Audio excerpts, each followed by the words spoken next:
నేర్చుకున్నాం. కొంతమంది గురించి అడుగుతాను, వాళ్ళ గురించి మీకు వాళ్ళలో నేర్చుకున్న విషయం గురించి మాట్లాడుకుందాం. తప్పకుండా. విల్ స్టార్ట్ విత్ తమన్ గారు. తమన్ గారు is encouraging, multi tasking and he's very positive. Thaman గారు ఎప్పుడు ఏం చెప్తారంటే, ఏదన్నా మామూలుగా మాటల్లో చెప్పినప్పుడు ఏదన్నా ఉంటే ఆ రోజు రాత్రికి అయిపోవాలంతే, నెక్స్ట్ డే మార్నింగ్ ఫ్రెష్గా స్టార్ట్ చేయాలి అని మామూలుగా వేరే ఎవరితోనో చెప్తూ ఉన్నప్పుడు ఫోన్లో అలాంటివి వింటూ ఉంటాం కదా, అలాంటివన్నీ చాలా ఇన్స్పైరింగ్గా అనిపిస్తాయి. తమన్ గారు చాలా యంగ్ ఏజ్లో వాళ్ళ ఫాదర్ని మిస్ అయ్యారనమాట. సో యంగ్ ఏజ్లోనే ఆయన మీద చాలా బరువు బాధ్యతలు పడ్డాయి.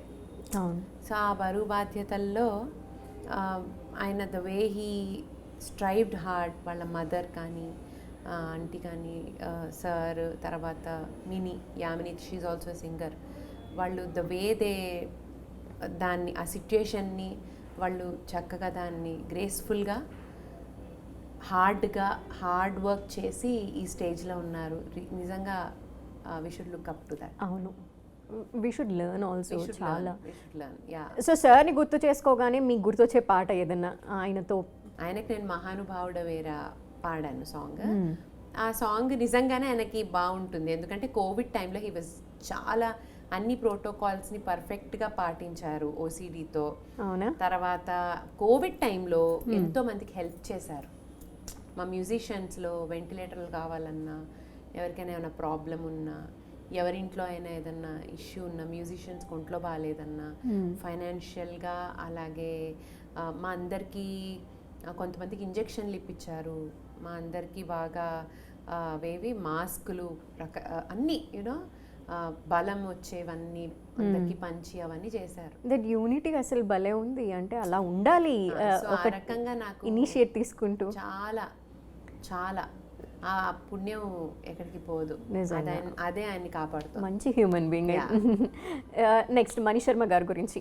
భయం నుంచి నాకు ఆయన క్యూట్గా అనిపించడం స్టార్ట్ అయ్యారు. ఫస్ట్ 5-6 ఇయర్స్ భయపడ్డమే సరిపోయింది.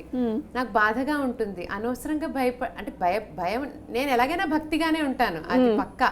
నేను అనవసరంగా ఎక్కువ భయపడ్డానే, ఎంజాయ్ చేయలేదే సార్ యొక్క హ్యూమర్ని అనే ఫీలింగ్ ఉంటుంది అనమాట. ఎక్కడ భయం ఎక్కడ క్యూట్నెస్ అసలు.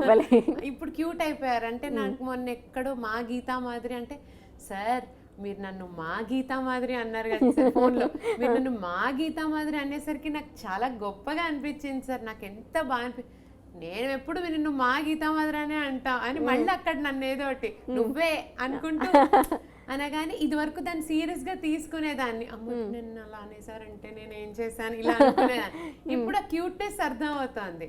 సార్ ఊరుకోండి సార్, అలా ఒక ర్యాపో బిల్డ్ అయిందనమాట మణి శర్మ. బాగుంది. దేవిశ్రీ గారు.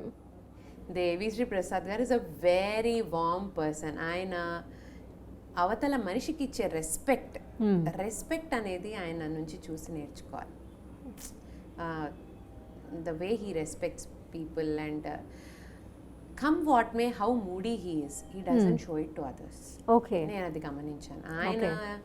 ఆయనకి ఎన్ని టెన్షన్లు ఉన్నా ఆయన వేరే వాళ్ళ మీద రుద్దడాలు అలాంటివి ఉండవు.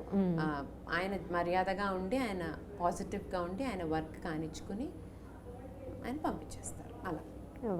కీరవాణి సార్ జీనియస్ అండి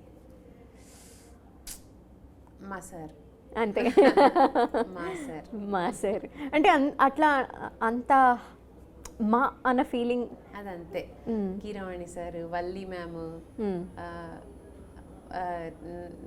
కిరణ్ సార్, వల్లి మ్యామ్ కూడా ఒకసారి ఇప్పుడు సార్ కూడా నాతో, వాళ్ళకు గుర్తుంటాయో లేదో కానీ పెద్దవాళ్ళ మాటలు మనకి మైండ్లో పడిపోతాయి. అవును, అది నాకు ఎంత నేర్పిస్తుందంటే, నేను కూడా కొన్ని చోట్లకి వెళ్ళి ర్యాండమ్గా ఏదో ఒకటి వాగేసి రాకూడదు అనిపిస్తూ ఉంటుంది. మనం ఏదో మాట ఊరికే అనేసి వచ్చేస్తాం, వాళ్ళకి అది మైండ్లో పడిపోతుంది. సో అలాగా సార్ ఒకసారి ఏదో నన్ను క్వశ్చన్ అడిగి నిన్ను పక్కన పెట్టేసే, నువ్వు ఫ్యామిలీ లాగా అన్నారు. ఇంకా ఆ రోజు నేను పొంగిపోయాను. ఆ మాట కంటే ఇంకేం కావాలనిపిస్తుంది. అసలు ఆయన గుర్తుందో లేదో కూడా నాకు తెలీదు. నేను పొంగిపోయి, నేను ఆనందపడి ఇంటికి వచ్చి చెప్పారా, ఇంకా నన్ను కిరణ్ సార్ రికార్డింగ్స్ కి పిలవకపోయినా పర్వాలేదు. కిరణ్ సార్ విషయంలో ఎలా ఉంటుందంటే, ఆయన పిలవకపోయినా పర్వాలేదు, ఆయనతో వర్క్ చేయకపోయినా పర్లేదు, కానీ ఆయన మైండ్లో మాత్రం మనల్ని తిట్టుకోకూడదు అన్నట్టు ఉంటుంది. అదేంటో ఆయన opinion matters a lot to అస్లా ఉంటుంది నాకు. యాక్చువల్గా ఇప్పటిదాకా మీతో మాట్లాడించుకునే పనిలో పడిపోయి నేను పాట పాడించుకోవడం అనే విషయం